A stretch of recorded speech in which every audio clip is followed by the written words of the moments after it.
राम नमस्ते, जय हिंद साथियों। मैं पवन कुमार अपना हरियाणा धमाल यूट्यूब चैनल से। दर्शक साथियों, आप मेरे पीछे देख रहे होंगे काफ़ी संख्या में ग्रामीण इकट्ठे हैं। गांव खरकड़ा और बड़म्बा के जो ग्रामीण हैं ये इकट्ठे हुए हैं। मामला पानी को लेकर है, जिससे किसानों की लगातार शिकायत थी कि गांव खरकड़ा की तरफ से आने वाला जो पानी है वो फसलों को ख़राब कर रहा है, लेकिन उनके पास दूसरा ऑप्शन नहीं है पानी निकालने का। इसके अलावा कोई ऑप्शन नहीं है। इसको लेकर एक विवाद की स्थिति उत्पन्न हो गई, लेकिन फिलहाल में दोनों गांव के मौजूद व्यक्ति और गांव के सरपंच यहां पर मौजूद हैं। उस समस्या का हल निकालने की लगातार कोशिश की जा रही है। आइए यहां जो सरपंच हैं, पहले तो किसान से बात करते हैं। राम राम भाई। राम राम भाई।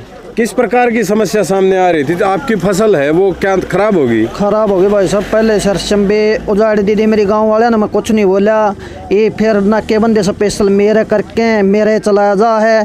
गांव अगर बच दो तो हमने कोई एतराज़ नहीं, फिर सबके चलाना चाहिए, अकेला मेरे नहीं चलाना चाहिए। तो उसमें क्या नजर आया कि आपके साथ कोई स्पेशल दवेश तो है नहीं? दवेश यो भाई साहब, मैं तो यहाँ दूसरा गांव का हूँ, मैं यहाँ आ नहीं पा रहा। ये बार बार बंदा ला जाए हैं। अच्छा। सरपंच का जवाब ये है भाई तू बंदा निकाल दे, मैं निकालने पर लगे रहूँगा, ये लाने पर लगे रहेंगे। तो इसका स्थायी समाधान के लिए किसी प्रशासनिक अधिकारी से या किसी और से मुलाकात करनी चाहिए, क्या करी गई है? ना एसडीओ दौरा कराया था, उन्होंने बोला मेरा कोई मैटर नहीं। सरपंच साहब ने नंबर दिया था, एक एसडीओ ने बोला दूसरा थी बताओ, दूसरा ने बोला मेरा कोई मैटर नहीं। तो इस तरह से तो लगातार जो है ना बात बढ़ती चली जाएगी। आप इसको बंद करोगे वो निकालेंगे, ये तो विवाद की स्थिति पैदा हो जाएगी। ये भी एक भाई कह था, बोला मानस मर जाएंगे, हमने वह बाद मानस मारन को नहीं आ रहा, हमें हम तो समाधान खातिर आ रहा। चलो, समाधान ही होना चाहिए, शांति और सुरक्षित रूप से काम करना चाहिए। और मैं तो ये कहूँगा कि इस पानी को निकालने के लिए जो प्रशासन है उसको भी पुख्ता प्रबंध करने चाहिए। हमारे साथ में सरपंच हैं गांव बड़म्बा से, कुलदीप राठी। कुलदीप भाई, जो समस्या सामने आई उसको लेकर क्या मन में विचार है? क्या इसका समाधान हो सकता है? क्या अधिकारियों से आपका संपर्क हुआ है? सबसे पहले तो पवन भाई, आपके दर्शकों को सभी को मेरी तरफ से नमस्कार। ऐसा जी, ये अभी फिलहाल है ना, ये दोनों गांव का मुद्दा है। जैसे अपने गांव को बोलते छोटा है बड़ा गांव, ये जो आज हालगड़ी जो समस्या है दोनों गांवों की सामूहिक समस्या है। और ये जो अपना खरकड़ा गांव है, इसकी तो समस्या ये है कि ये जो पानी है ये ओवरफ्लो होके गवर्नमेंट स्कूल में जहाँ लड़कियाँ पढ़ती हैं वहाँ पे चढ़ जाता है, तो वहाँ की तो समस्या ये है।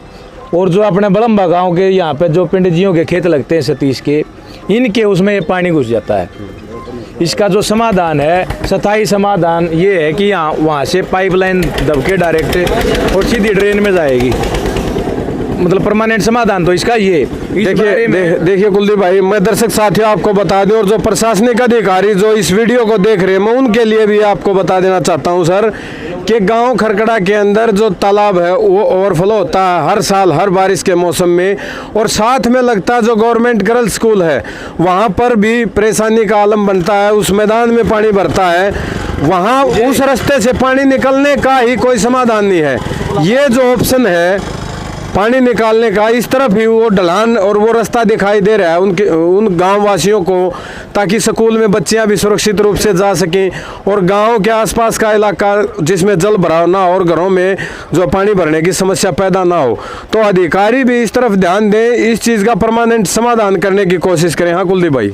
इसमें जो अपने यहाँ के सरपंच साहब हैं विजयराज जी और राजीव जी, उनसे बात करी थी, अभी मौके पर आ भी रहे हैं, तो उन्होंने ये कहा था इसके लिए वो प्रयासरत हैं, काफ़ी दिनों से कोशिश करे हैं और भी ग्रामीण खड़े हैं। लेकिन अभी फिलहाल जो रोहतक डिवीज़न है उसके अंदर अपने पास पाइप नहीं है, जो महकमा है उसके पास पाइप नहीं है लाइन दबाने के लिए। तो इस मामले में वो बता रहे हैं कि उनकी बात भी होंगी शमशेर खरकड़ा जी से। उन्होंने ये कहा कि एक्शन साहब को उन्होंने बोला था कि 2 दिन का समय उन्होंने मांगा है। तो अभी इसी समाधान के लिए हम आए हैं और 2 दिन का इंतज़ार और करते हैं। और आपके माध्यम से भी प्रशासन को ये निवेदन करते हैं कि इसका समाधान जल्द से जल्द होना चाहिए। चलो कुलदीप भाई, मैं तो एक संदेश और साथ देना चाहूँगा भाई। खरकड़ा और बड़म्बा ये एक बाप के 2 बेटे, इतना आपसी भाईचारा और प्रेम है, मैं तो ये समझूंगा अगर वहां पर किसी के घर के अंदर पानी घुसता है तो वो भी गलत होता है, यहाँ किसी की फसल नष्ट होती है वो भी गलत होता है।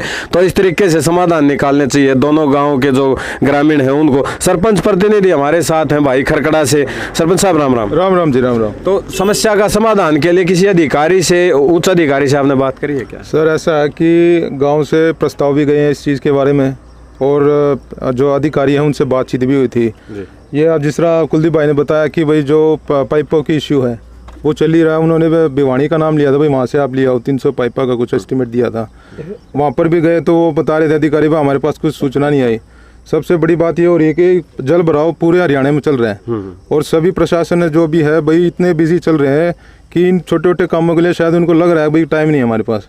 लेकिन कोशिश तो हम तो यही कहते हैं, दोनों गाँव भाई जैसे आपने बताया, चाहे बड़े छोटे लगा लो, चाहे वही आपसी भाईचारा इतना अच्छा है अपना, हम तो यही कहते हैं भाई शांति बरकरार रही जाए, भाईचारा ना बिगड़े। और ये जो जल भराव का जो समस्या है, ये क्या है, जिस तरह स्कूल के पास हमारा तालाब है, उस तालाब में जैसे बच्चियां हैं, सुबह सुबह हम खुद देखते हैं, हमें बुरा लगता है भाई, वो गोड्डे गोड्डे पानी चढ़ जाता है, जाने आने की समस्या है वहाँ पर। तो उसके कारण ये इंजन लगाया गया था। और यहाँ पर जब वही बात है कि वही इसका एक परमानेंट समाधान के लिए पहले भी कोशिश कर रखी है, और आगे भी हम प्रशासन से भी और हमारे गांव से, और हम बल्कि कुलदीप भाई साहब से भी यही आश्वासन रखते हुए हमारे साथ मिलकर इसका परमानेंट समाधान निकालेंगे। बिल्कुल मिलके भी चलना चाहिए और मिलके चल भी रहे हैं।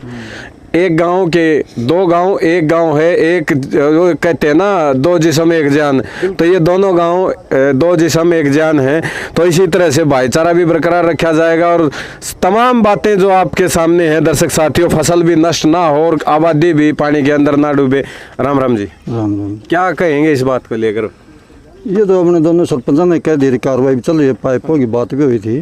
तो सरकार से मांग कर रहे हो ना? सरकार से काफ़ी मांग कर रहे हैं, चंडीगढ़ चीफ तक हमारी एप्लीकेशन लगा रखी है, लेकिन उन्होंने ये कहा था भाई यहाँ का नक्शा तो तैयार कर रखा है, लेकिन अब बरसात का ये जो सीजन है इसका अस्थायी प्रबंध, अस्थायी पानी निकल जाए तो ये समाधान है। आगे फसल कटने के बाद तो पाइप मंजूर हो गए हैं, अंडरग्राउंड पाइप दब जाएंगे, लेकिन ये प्रॉब्लम है नॉन स्कूल से, स्कूल का पानी निकालने इधर फसल मरती है, तो ये पाइप से ना ट्यूबवेल से नहीं काम चलेगा, इधर पाइप दबाएँ ना पाइप मिलना हमारे और गदरों तक पहुँचे। इसका स्थायी समाधान है, जब तक पाइप नहीं मिलते इतने स्कूल में ही पानी रहेगा, अगर स्कूल का निकाला जाए फसल मरेगी। सरकार नारा देती है बेटी बचाओ बेटी पढ़ाओ, वो बेटियां घुटनों तक पानी से होकर गुजरती हैं और सालाना होकर गुजरती हैं। सरपंच साहब, ये बड़े दुर्भाग्य की बात है।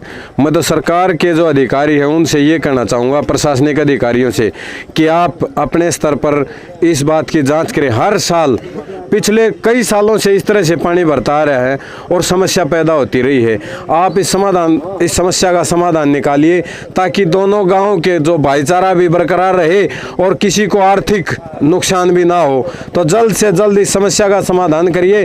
Government senior secondary school Kharkara जो लड़कियों का स्कूल है, उससे लेकर बीकेन स्कूल की तरफ जो पानी आता है, ये एक टेम्परेरी समाधान निकाला था, व्यवस्था करी थी, लेकिन परमानेंट समाधान इसका वहाँ से पक्की पाइपलाइन जो बड़म्बा ड्रेन के अंदर डाली जा, और लिफ्ट सिस्टम से, वो लिफ्ट सिस्टम ऐसी हो कि 12 महीने वो चालू रहे, कर्मचारी रहे ना रहे, वो सिस्टम जरूर चालू रहे, ताकि उसमें ग्रामीण अपना सहयोग करके उस पानी को निकालने में अपना सहयोग कर सकें। तो एक बार फिर अधिकारियों से कहूँगा कि वो इस कार्य को जल्द से जल्द निपटाने की कोशिश करें। दीवार भी गिर ली जी, स्कूल के पानी के कारण लड़कियों स्कूल की दीवार भी गिर ली, दिखा भी दिया एक बार हालात नहीं, मैं कुलदीप भाई मैंने स्कूल के हालात देख लिए हैं, और वो हालात किसी से अछूते नहीं है। लगातार जो मुद्दा बना हुआ है खरकड़ा गाँव के स्कूल के अंदर पानी का भराव, ये भी एक बहुत बड़ी गंभीर समस्या है, जहाँ हमारी बहनें, हमारी बेटियां जो पढ़ने जाती हैं। सरकार में तो यही इसीलिए कह रहा हूँ कि बेटी बचाओ बेटी पढ़ाओ, लेकिन ये जो डूबोने वाला काम और शुरू हो गया, कहीं ना कहीं डूबने का काम होगा, किसी बेटी के डूबने से बहुत बड़ा पाप चढ़ेगा। मैं तो ये कहता हूँ सरकार के अधिकारियों को जल्दी से जल्दी इस बात के ऊपर ध्यान देकर आवश्यक कार्रवाई करनी चाहिए। आप सबका बहुत बहुत धन्यवाद। जय हिंद, जय भारत।